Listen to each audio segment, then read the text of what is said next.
Well, if you've been listening to this program for the last few years and have been listening to very much about nutrition, you realize that you've been hearing about a silent killer.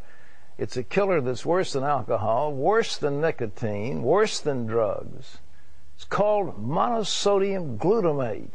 And most people don't know that MSG is in thousands of processed food, often under hidden name, probably in your kitchen cabinets.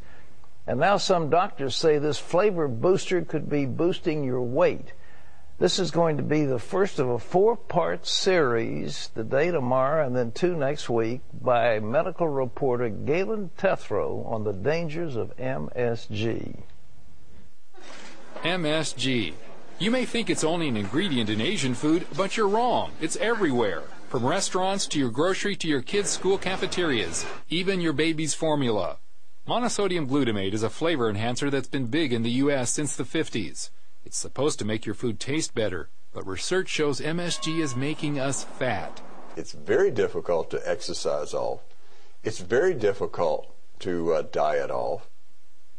And these infant animals that become obese tend to become what we refer to as couch potatoes. Dr. Russell Blaylock has studied these common flavor enhancers that many experts believe are hazardous to your health. He calls them excitotoxins, the taste that kills.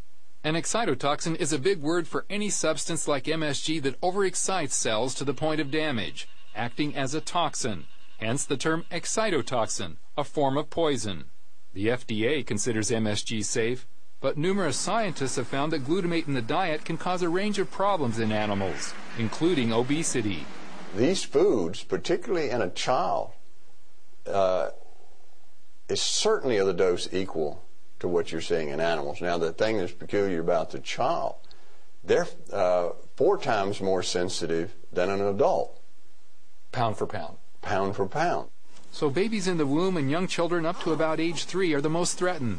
That means expectant mothers may need to be mindful of their diets. And when the babies are born, moms may want to watch out for formula. Nearly all formulas contain processed milk or soy protein. Because of the processing, these proteins are broken down into MSG and related excitotoxins.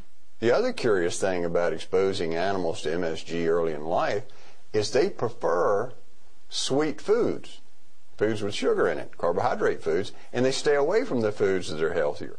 And that can contribute to obesity throughout life and can make it almost impossible to lose weight. So is the public getting enough MSG in their food to trigger obesity? Estimates for MSG consumption vary widely, but almost everyone acknowledges significant and steady increases in the diet since 1960. And that may relate directly to government figures on excess pounds. Over the last 40 years, the government says adult obesity has jumped from 13% to 34%, and the number of overweight youth has quadrupled to almost 20%, with a steady rise for 40 years. Of course, that doesn't necessarily prove the MSG has caused the increased obesity.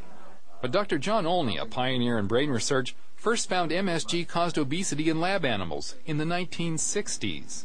And Blaylock says the MSG theory makes much more sense than any other possible cause, such as lack of exercise. One of the frightening obesity effects of MSG is that it produces the harmful fat found deep in the abdomen. And we know people that have a lot of visceral type fat have an extremely high incidence of heart attack and stroke and arteriosclerosis. They're also more likely to suffer from insomnia, high blood pressure, type 2 diabetes, and high cholesterol. Blaylock says to reduce MSG intake, consumers will have to pick foods more carefully. Because there's intense competition between the food companies for taste and for customers. And customers choose foods based on taste mostly. So if you can add a lot of this taste-enhancing MSG, you produce this effect. With obesity continuing to rise, ignoring the MSG component could mean there's no end in sight for the ravages of excess pounds. Reporting from Jackson, Mississippi, I'm Galen Tethrow, CBN News. Well, that's the first of a 4-part series. Ladies and gentlemen, there's hardly a restaurant you can go to, especially Chinese. Chinese is noted for MSG in the food. It's one of the reasons people have headaches when they get through eating Chinese. It's the MSG. but it's used to flavor almost everything, hamburgers, steaks, you name it, it's there. Well, here's some of the other names that this silent killer is lurking as. Aspartame broth, casein or caseinate, glutamate, hydrolyzed or autolyzed yeast, and hydrolyzed protein. Well, you can learn more about what foods contain MSG if you log on to cbn.com. And tomorrow, in part 2 of our series on MSG, we'll look at how it affects your brain and nervous system. You know, it's a hidden killer. It's hidden, and when I was watching that story and reading about it, I literally wanted to get a list and print out the list so that I could check my cupboards and check my kitchen, because not just for me, but for my son. I want to make sure that I'm not giving him something that I don't know I'm giving. Baby food, soup. Yeah. Almost every kind of soup has this kind of stuff in it, and you go down the line because it makes food taste good, and it kills you while it's making taste good. All right.